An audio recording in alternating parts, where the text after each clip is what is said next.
बिस्मिल्लाहिर्रहमानिर्रहीम अस्सलाम वालेकुम रहमतुल्लाहि व बरकातुहू। उम्मीद और दुआ है कि इंशाल्लाह आप खैर वाफियत से होंगे।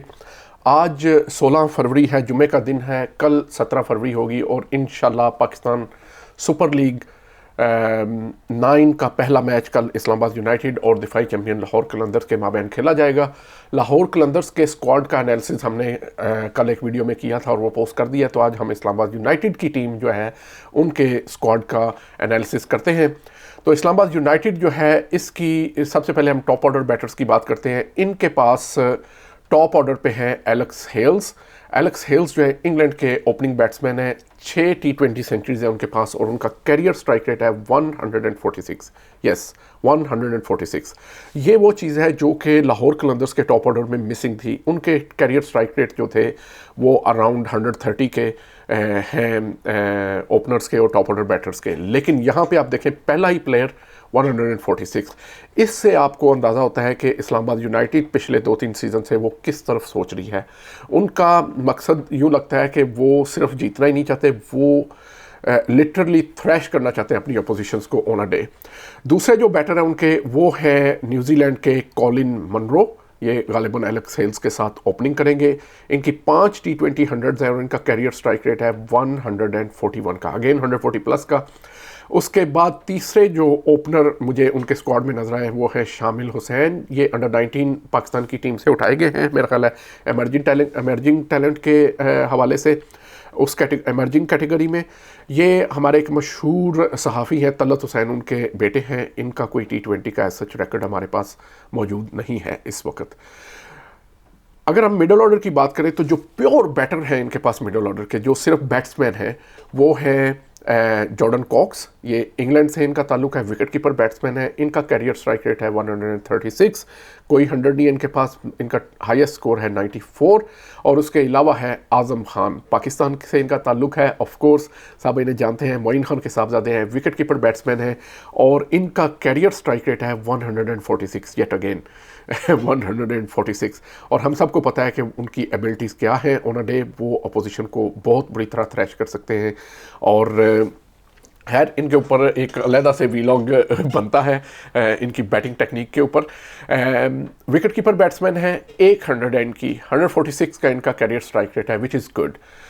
इसके अलावा अगर हम इस्लामाबाद यूनाइटेड के स्क्वाड के ऊपर नज़र डालें तो हमें कोई प्योर बैटर मिलता नहीं है। बाकी सब इनके पास a bunch of allrounders they have gathered this year.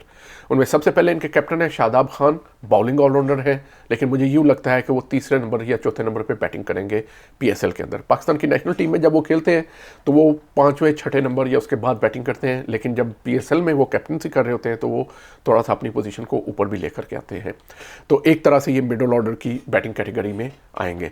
उसके अलावा इस दफ़ा इन्होंने पिक किया है आगा सलमान को। ये बैटिंग ऑलराउंडर हैं, पाकिस्तान की लॉन्गर फॉर्मेट की टीम को रिप्रेजेंट करते हैं, ODIs खेलते हैं और टेस्ट मैचेस खेलते हैं। T20 में पाकिस्तान की नेशनल टीम में अभी तक इनकी जगह नहीं बनी, लेकिन इनके अंदर एबिलिटी बहरहाल तेज़ रन्स करने की है। तो मुझे ये लगता है कि जो मिडल में स्टेबिलिटी देने की बात आएगी अगर इनिंग्स को, जो कि इस्लामाबाद यूनाइटेड का मोटो नहीं लगता, तो उसके लिए आगा सलमान जो है वो एक अच्छी चॉइस हो सकते हैं, क्योंकि उनका एक्सपीरियंस है लंबी इनिंग्स खेलने का।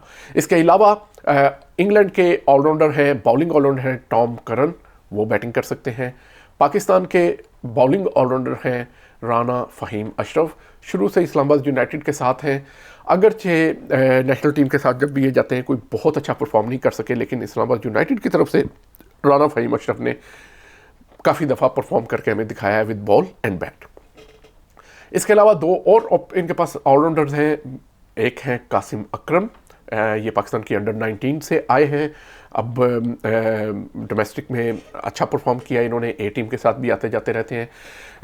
मिडल ऑर्डर बैटर हैं, स्पिन बॉलिंग करते हैं। मुझे नहीं लगता कि आगा सलमान और शादाब खान के होते हुए इनको बहुत ज़्यादा मैचेस मिल सकेंगे, लेकिन बहरहाल इस्लामाबाद यूनाइटेड ने इनको पिक किया है और ये इससे पहले शायद कराची की तरफ से खेलते थे। लेकिन एक और ऑलराउंडर जो कि बड़ा नाम इस्लामाबाद यूनाइटेड ने इस दफ़ा पिक किया है वो है इमाद वसीम, कराची किंग्स के फॉर्मर कैप्टन और पाकिस्तान के फॉर्मर ऑलराउंडर। इंटरनेशनल क्रिकेट से तो रिटायर्ड हो चुके हुए हैं, लेकिन हमें पता है कि PSL 8 में जिस तरह से इनका बल्ला फ्लुएंसी के साथ चल रहा था, ये PSL के लेवल पे बहुत अच्छी बैटिंग कर सकते हैं। उसके बाद कैरिबियन लीग्स में भी इनकी बैटिंग और बॉलिंग बहुत अच्छी रही। हाँ, अलबत्ता जो रिसेंटली इन्होंने इंटरनेशनल लीग T20 दुबई में हो रही है उसके अंदर इनकी परफॉर्मेंसेस थोड़ी सी माइल्ड ही हैं, बहुत अच्छी नहीं है। लेकिन PSL जब भी आता है तो इमाद वसीम जो है वो अपनी फॉर्म में वापस आ जाते हैं। तो ये एक बंच ऑफ ऑलराउंडर्स जो हैं ये इस्लामाबाद यूनाइटेड ने पिक किए हैं। अब देखते हैं इनमें से किन को वो चांसेस देते हैं। अगर हम इनकी बॉलिंग की तरफ देखें, अभी हमने ऑलराउंडर्स को तो देख लिया और ये सारे के सारे ऑलराउंडर्स पूरे 4 ओवर कराने के अहल हैं। ये इस बात को ध्यान में रखते हुए जब बॉलिंग की तरफ जाते हैं तो इनकी बॉलिंग भी कोई टैलेंट से खाली नहीं है। सबसे पहले है शाह ब्रदर्स, यस, नसीम शाह, उबैद शाह और हुनैन शाह। नसीम शाह सब उनसे वाकिफ़ हैं, क्या उनकी एबिलिटी है। सबसे पहले तो मैं ये कहूँगा कि अल्लाह पाक इन तीनों भाइयों को नज़र बद से बचाए। जब भी 3 भाई इकट्ठे बॉलिंग कर रहे होते हैं तो ज़ाहिर है हमारे माशरे में ये बात एक बड़ी कॉमन है कि उनको नज़र भी लग जाती है। तो अल्लाह पाक इन्हें नज़र बद से बचाए और ये फिटनेस इनकी जो है वो कायम रहे, ख़ासतौर पर नसीम शाह की, क्योंकि वो हमारा एक नेशनल एसेट है। नसीम शाह के साथ है उबैद शाह। सब ने देखा होगा कि अंडर 19 वर्ल्ड कप में उन्होंने 18 विकेट्स लिए हैं। विकेट टेकिंग एबिलिटी उनकी नई बॉल के साथ, पुरानी बॉल के साथ, मिडल में आके हर जगह पे उन्होंने बॉलिंग की है। लेकिन अब देखना यह है कि क्या वो इस लेवल पे अच्छी बॉलिंग कर पाते हैं, T20 का प्रेशर वो ले पाते हैं या नहीं ले पाते, इस चीज़ को हमें देखना होगा। हुनैन शाह जो उनके तीसरे भाई हैं, बेसिकली वो दूसरे भाई हैं, उन्होंने नेशनल T20 जो हुआ उनके अंदर अच्छी परफॉर्मेंसेस दी हैं, both with bat and ball. वो मतलब बैट ऐसे नहीं कि उन्हें ऑलराउंडर कंसिडर किया जाए, लेकिन मौका आने पे वो एक आध हिट लगा लेते हैं। इसके अलावा इनके पास बॉलिंग की जो ऑप्शन है उसमें है टमाइल मिल्स, लेफ्ट आर्म बॉलर हैं, कोयटा की तरफ से पहले खेल चुके हैं, इंग्लैंड के नेशनल प्लेयर हैं, इंग्लैंड से इनका ताल्लुक है, बहरहाल कराची की तरफ से भी खेल चुके हैं। और उनके अलावा एक और पाकिस्तान के उभरते हुए फास्ट बॉलर हैं इनके पास, शहाब खान। उन्होंने नेशनल T20 के अंदर I think one of the top performers थे। उसके बाद नेशनल टीम में पिक भी हुए, लेकिन अनफॉर्चुनेटली जो 5 मैचेस हमने न्यूजीलैंड में खेले उनमें से किसी एक मैच में भी उनको चांस नहीं दिया गया। मेरी बड़ी ख्वाहिश है कि शहाब खान को, जो कि एबटाबाद को रिप्रेजेंट करते हैं, उनको PSL के मौके पे चांस मिले, ताकि पूरी कौम जो कि नेशनल T20 को लोग उतना कीनली नहीं देखते लेकिन PSL को देखते हैं, वो देख सकें कि शहाब खान जो है उनका कैलिबर क्या है। तो वो अगर उनके अंदर कोई ऐसी चीज़ है, टैलेंट है, तो वो उभर कर सामने आएगा। इसके अलावा जो इस्लामाबाद यूनाइटेड के पास बॉलिंग की ऑप्शन है वो है मैथ्यू फोर्ड, बारबाडोस से इनका ताल्लुक है।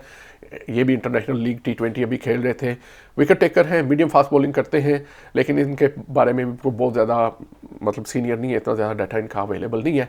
मुझे लगता भी यही है कि इनको कम ही मैचेस मिलेंगे खेलने के लिए, looking at the other options that they have. जो इस्लामाबाद यूनाइटेड की टीम है ओवरऑल एक बड़ी ही एग्रेसिव किस्म की इनकी अप्रोच रही है और इसी तरह की इनकी टीम सिलेक्शन, स्क्वाड सिलेक्शन भी है। जो चीज़ इसमें मिसिंग है वो वही जो उनके नज़रिए के साथ अलाइन नहीं करती, स्टेबिलिटी इन द मिडल। मुझे यही लगता है कि ये बहुत सारे मैचेस जीतेंगे तो सही, लेकिन जो एक कंसिस्टेंसी चाहिए होती है जीत के लिए, कि उनकी बैटिंग को एक स्टेबिलिटी चाहिए होती है, उस तरह का इनके पास मिडल ऑर्डर में बैट्समैन नज़र नहीं आते। और अगर कोई ट्रिकी पिचेस इनको मिल गई तो वहाँ पे ये इनके सारे हार्ड हिटर्स जो हैं वो शायद उस तरह से सर्वाइव ना कर सकें।